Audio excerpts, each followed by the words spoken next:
Big salute, big salute, big salute, big salute. Big salute to all my loved ones, support goon, support squad. Big brother them, trapflix.com, trapflix.com, trapflix.com. Have you registered yet? If not, go register right now. And if you're interested in a great investment option, please contact me. My details are in the description below. My deeds are in the description below. If you're interested in investing in the trap coins, great investment option. Big salute to all my righteous revolutionaries out there. Let's keep going, keep pushing, keep going. It can't stop. Revolution for breakfast, lunch, and dinner. Oh, yeah. Today, y'all, I have another one for you. You know, I got to poke at them Greek freak fraternities and sororities. For all my Greek freaks out there, why would you pledge Greek when they used to praise you?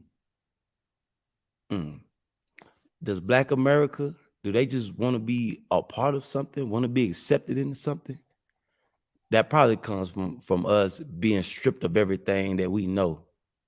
But anyway, let's get straight into it, y'all. I got an interesting one for y'all today. We just gonna dig in a rabbit hole, but I want y'all to do y'all research and then come back to me and like, share, comment, and please leave me your reaction and your comments. Yeah, let me know your comments, especially if you a Greek freak. Let's jump straight into it. Greeks, like the story of Memnon, if I'm getting it right, he faces Achilles, right? Who was like the super. Okay. He was even revered, obviously, by the Greeks. Like the story of Memnon, if I'm getting it right, he faces Achilles, right? Who was like the Superman of this time, right? Dipped in the river Styx, and he was the baddest dude. So what? Yeah, he was the baddest. So in the Ethiopians is all about. See how they whitewash our history? Y'all remember that movie Troy about the Trojan horse? Yeah, see how they whitewash our history? You know, Zeus was black, Poseidon was black, Apollo was black. They was all black, baby. All the gods, the Greek gods was black. They just took their African names and turned them into Greek names. Yeah. Memnon's uncle. Yes.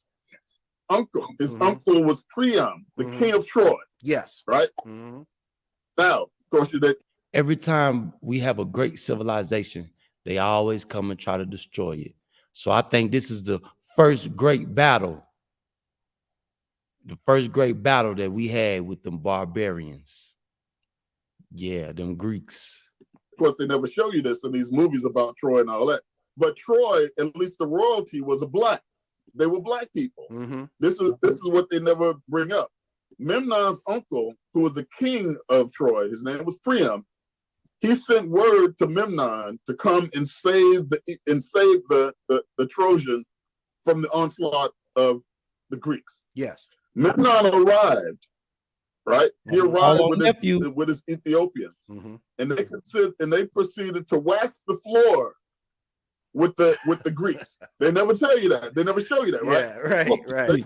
They could not contend with Memnon and his warriors. Yeah. Right?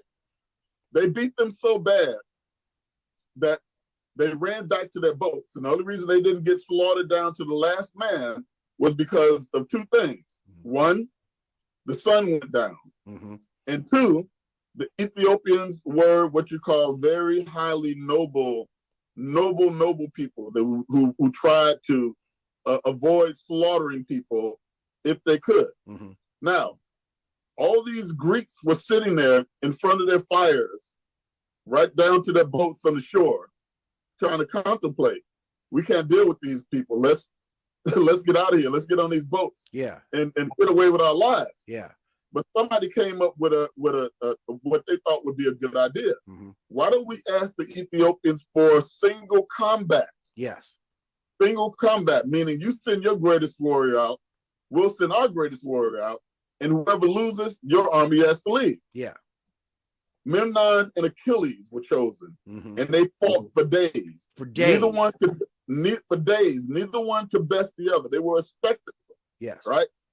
They were respectable. Everybody else stopped fighting and just marveled at these demigods, because that's what they really were. Achilles is the son of a sea goddess. Yes. And a human being. This one. And Memnon, very interestingly, Memnon is the son of a Titan. Yeah. A Titan, a pre-Greek goddess. A pre-Greek goddess. Before. And a human being. Yeah. Now, according to the annals, Zeus wanted Troy to fall. So he cast a spell on Memnon while Memnon was in single combat with Achilles, and Achilles killed him. Right? Then Achilles ran up to the walls of Troy and he got shot in the heel and he died. Yes. Now, remember, Memnon's name means immortal. Yes. That's what his name means. So according to the annals, when Odysseus goes down into the depths of Hades, the Greek hell, he sees not Memnon there, he sees Achilles. Right. Hell. Yeah. And Achilles says to him, to Odysseus, I would rather be a pauper on earth than be a king in this place of suffering shades. Yeah. Suffering shadows. Now you have to ask yourself, what was going on with Memnon at this time? At this time, Memnon's mother, who was Eos, the goddess of the sun, actually a pre-Greek goddess, she and the very forces of nature took human form. And they went before the throne of Zeus and they complained. They said, how can you do this to Memnon? He was as exalted as any of you gods. He did not deserve the fate that you put upon him, being the king of the gods. So Zeus said, you know what? You're right. I got my way now. Troy is fallen. So I will revive Memnon. Yeah. He revived Memnon. He brought him back to life. Furthermore, he told Memnon, you're now amongst the immortals. You can live here with us and drink ambrosia and chase wood nymphs for eternity. Right. And Memnon said, no, I decline this offering. You are not my people, and you're dishonorable. I will go back to where my people come from, which is across the great Western Ocean, what we call the Atlantic Ocean, or the Ethiopian Ocean. I will go back across that ocean to where my people live, and there I shall dwell in my eternity. So what I just recounted to you was from a book called the Ethiopus that was written around the same time as the Homeric text. And it was written by a dude named Octanos of Miletus. And Miletus is in. Make sure y'all do y'all research now. The Odyssey, the Iliad, and the Ethiopus. It's a three-part book. Three-part book. It breaks down the story of the first major war, the Trojan War. Yeah, when the Africans bucked on the Europeans, had to come through for them. Yeah, we got the call away in Africa. We had to go get some straightening. Yeah, some straightening going on.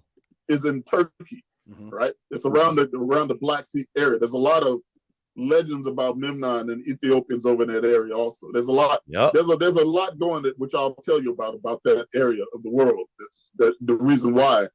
Why y'all think Russia and all these countries mess with Africa so tough? Yeah. Because they know we special. There's a lot of Ethiopian lore about that area of the world. Oh, we ain't done. Hold on. Now this one, y'all.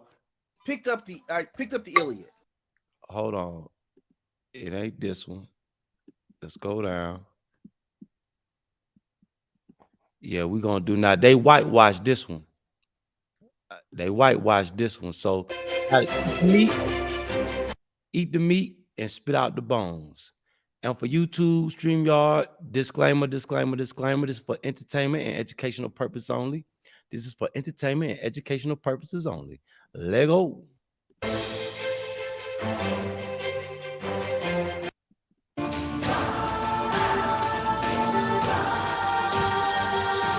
To know your enemy, you must do your research. Know thy enemy.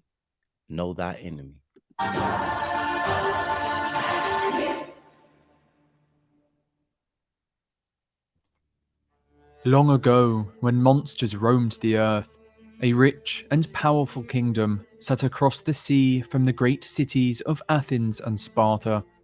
Its name was Troy, with its famous walls said to be indestructible, having been built by the gods themselves.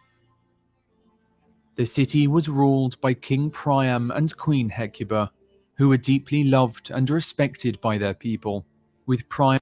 Black folks now, black folks, don't disregard the whitewash.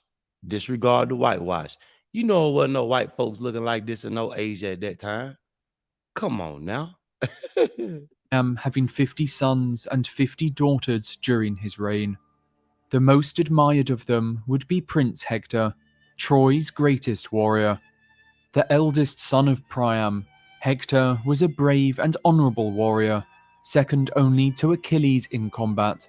Devoted to his homeland and committed to his family, Hector loved none more than his wife Andromache and his son Astyanax, for whom he would sacrifice anything to protect. The sister of Hector, Cassandra, would be the least fortunate of Priam's children. She would once catch the eye of the god Apollo, who would give her the gift of prophecy in his attempts to seduce her. But when she rejected the god, he would curse Cassandra in a jealous rage, making it so none would ever believe her prophecies. Finally, there would be Paris, the brother of Hector and Cassandra, who would be raised away from his family. Before his birth, Hecuba received a prophecy revealing that her unborn son was destined to bring destruction to Troy. But unable to kill the child herself, she instructed a local shepherd to complete the task.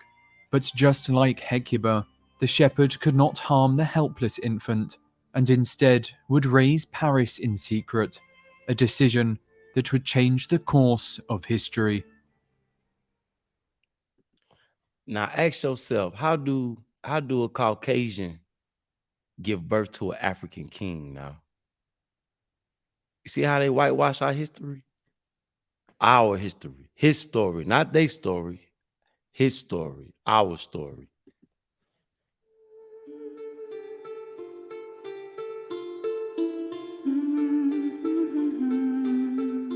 But the shepherd's misguided generosity would not bring about the prophecy alone. As for Troy to fall, another child needed to be born. Across the seas in the city of Sparta, Zeus, the king of the gods, had fallen in love with Queen Leda. Transforming himself into a magnificent swan, Zeus would lie with the queen, with Leda soon giving birth to 2 eggs. Out of the egg, That's why, ladies, cover your bodies up because you leave yourself open to get raped. It don't got to be a physical man. Yeah. Spirits can come unto you if you don't cover yourself up, ladies. Spirits can come unto you. And then a lot of them ladies might like them spirits to come on to them. Yeah, a lot of them like that. eggs would hatch 2 sons, Castor and Pollux, as well as 2 daughters, Clytemnestra and Helen, with Helen growing up to become the most beautiful woman in the world.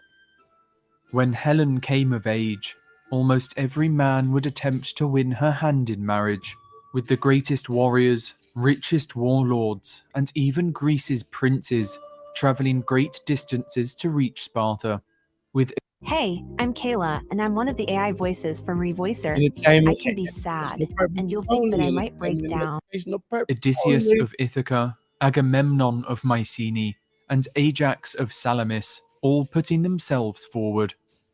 Knowing her decision would lead to the rejection of so many powerful men, Helen was worried that bloodshed would likely follow. And so, to try and prevent conflict, Odysseus of Ithaca made each suitor swear an oath to protect her chosen husband.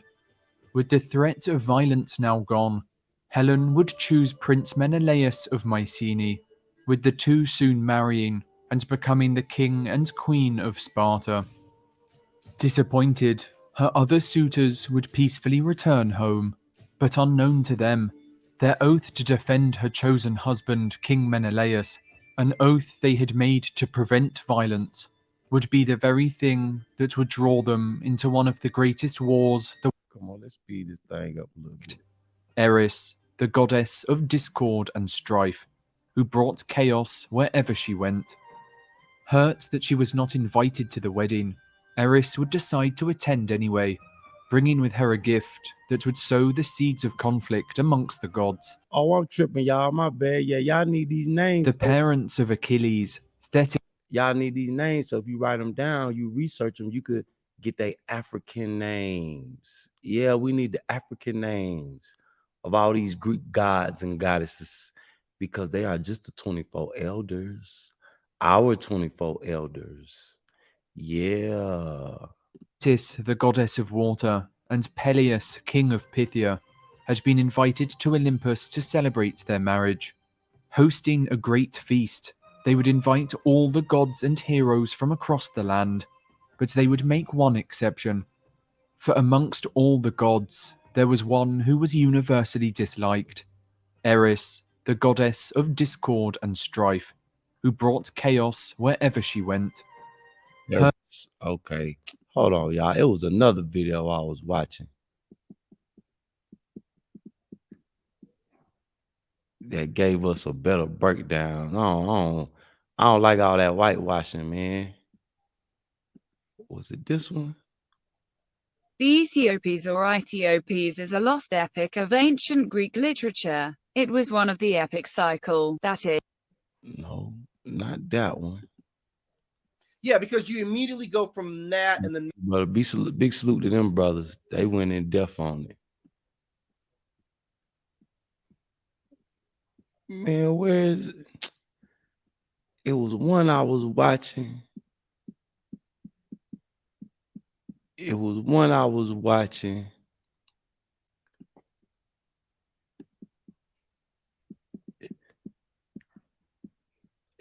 Daddy had, oh, here you go. This is right. This a little whitewash. If he was brought back from the dead, or if This a little whitewash too, but it ain't whitewash like the other one though. You know, you gotta eat the meat, spit out the bones. Eat the meat, spit out the bones. Disclaimer, disclaimer, disclaimer. This is for entertainment and educational purposes only. Let's go. it's Max from All History Channel. In this video, I will be taking you to the Bronze Age, to the time of the most epic conflict in all of history. Okay, take me there. The then. Trojan War. This war would immortalize many kings and warriors. That's about the horse, right? In this mythical age of heroes, men were so skilled with the sword that their comrades thought they must have been gods. Anyway, let's get into the video. Memnon would have been born in around 1200 or 1300 BC, somewhere around that time. Even the circumstances of his birth are legendary. Okay. Memnon's father was a prince of Troy named Tithonus. One day the goddess of the dawn Eos snatched Tithonus away, and he was taken to the ends of the earth known as the Oceanus in Greek. See, they was snatching up men and women. Yeah, if the women elders wanted you, they'll come snatch you up. If the dude elders wanted you, they'll come snatch your ass up. So you better cover yourself. Mythology, or perhaps the Prince of Troy, was an ancient traveler, and since much of the map was blank due to the world not being discovered, this prince would search for distant lands. The goddess Eos would give birth to Memnon, half man, half god. He would soon rise up to become the king of the Ethiopians. That's why I say how white folk gonna give rise to the king, to a king in Africa. So you know they were black. Come on now. This was an area south of Egypt which didn't just encompass modern Ethiopia, but what also is now northern Sudan. Being blessed in the art of combat, his skill with the sword would be compared to the greatest warriors of all time, such as Heracles and Achilles. Okay. Memnon ruled a vast kingdom and commanded a huge army. Not much is known about the life of this warrior. Yes, they don't know much about Memnon.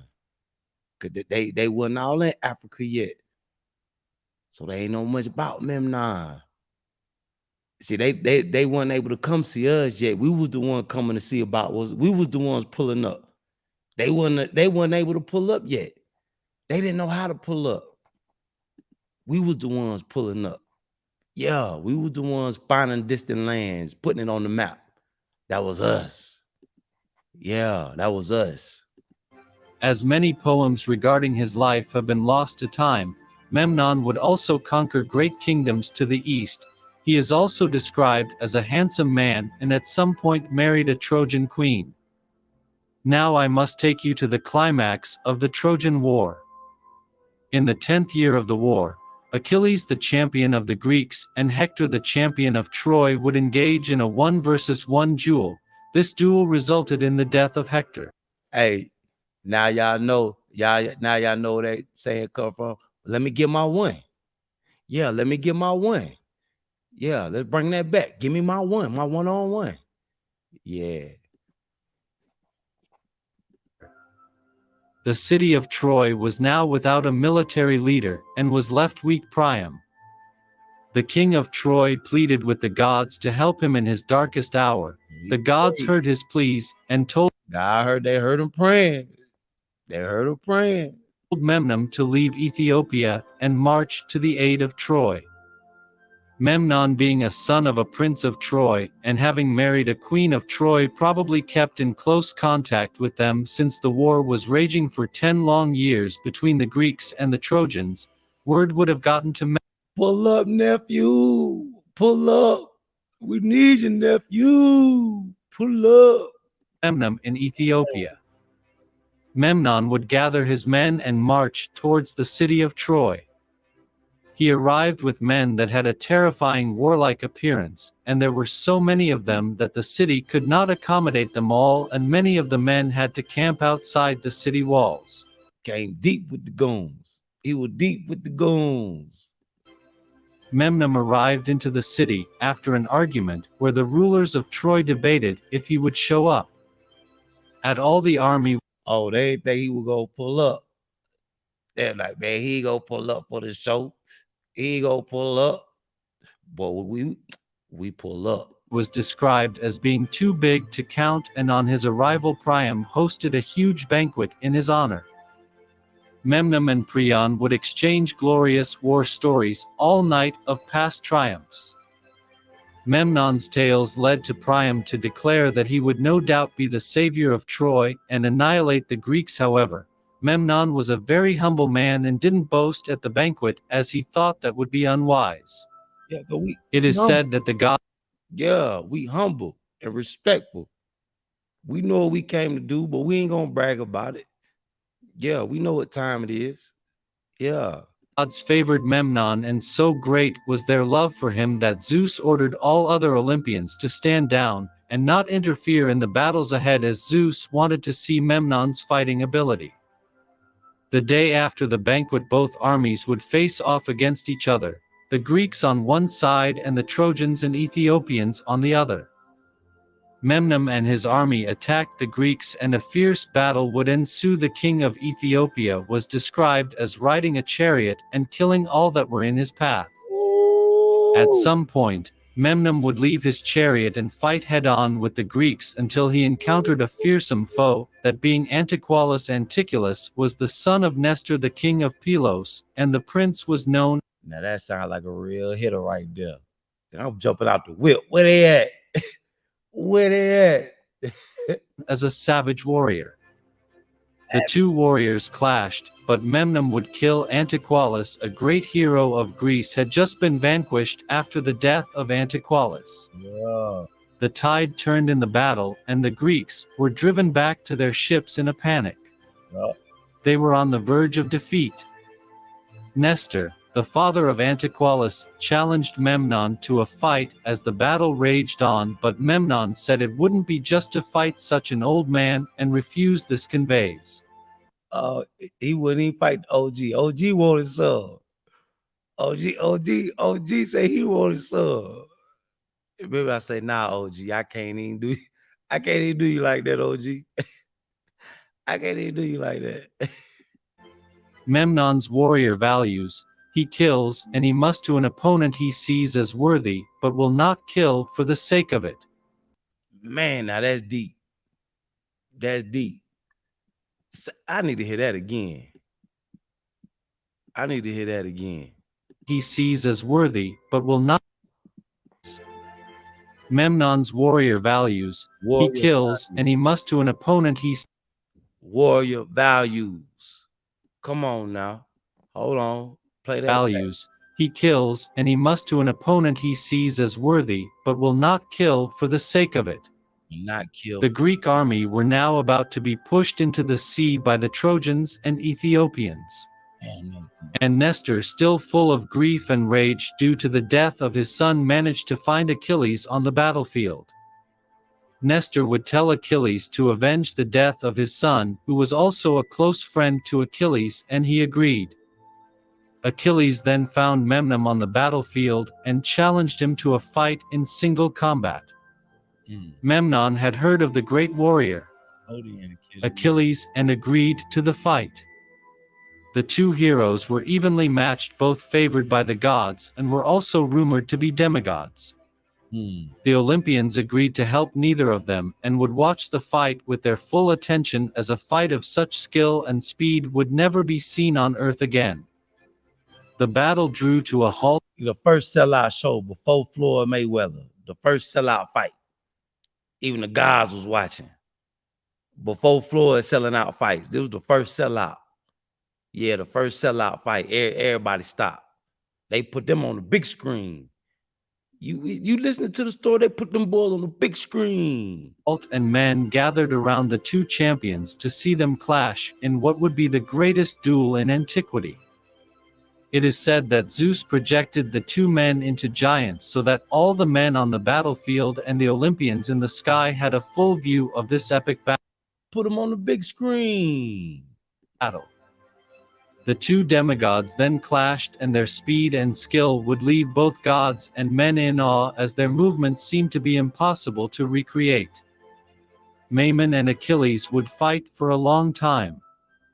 The invincible Achilles would bleed due to Memnon's swift attacks. He had done the impossible, though he didn't manage to land a killing blow. However, Achilles managed to get the better of Memnon and managed to thrust his spear through the shield of Memnon and pierce his body. This then left him open for an attack. And Achilles thrust his sword into Memnon's heart. The king of Ethiopia, the demigod and champion of Troy, lay dead on the battlefield. Well, everybody who read the book gonna know that Zeus wanted Troy to fall, so he sent a spell down on Memnon while they was fighting. So Achilles won. Yeah, somebody cheated, foul on the play. Yeah, Battlefield. This then caused his entire army to flee in terror. Achilles and the Greeks had such respect for Memnon that they prepared a funeral pyre for him, but some of Memnon's men had stayed to collect the body of their leader, and they buried him, and he was laid to rest in a tomb. Zeus, the king of the gods, then made Memnon immortal, and there is much debate whether this meant that his name was immortalized. If he was brought back from the dead, or if he was mummified, where his body would have been preserved. There is also speculation that, as well as him being the king of Ethiopia, that he was the pharaoh of Egypt as well. Therefore, if this is true, his men may have stayed in Troy to mummify their dead king. There should be a lot more information on this legendary warrior. However, the poems and literature about his early life and the poem of his death have been lost to time, and we only have fragments of the work. yeah, he tried to. I believe that this information was lost in the burning of the Library of Alexandria. It was the greatest library of the ancient world and possibly the greatest library to ever exist, as Memnon played a crucial role in the Trojan War. I thought I'd do a video on him, as in the film Troy they left this man out of the story, even though he was one of the men who the gods favored most and could even match Achilles with his mastery of combat. Well, you got to go read the book. Get the book online, read the book. We had the first superhero, we had the first champion. And if he was the king of the Ethiopians, Could that mean he might have been one of the characters of Jesus? The rabbit hole get deep, y'all. See what happened when you get to digging in the rabbit hole?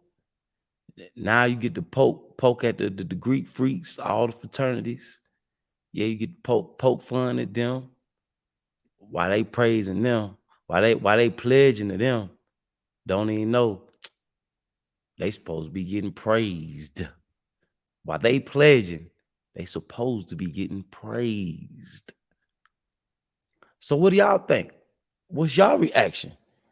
Please leave me a comment. Please leave me a comment. I need your reaction. I need to know. I need to know. Make sure you like, share, subscribe. Trapflix.com, Trapflix.com, Trapflix.com. Tune in, tap in for all purchase details of your trap coins. And make sure you go register at Trapflix.com. Register right now. Big salute. And you know we'll be back with another one. Aye.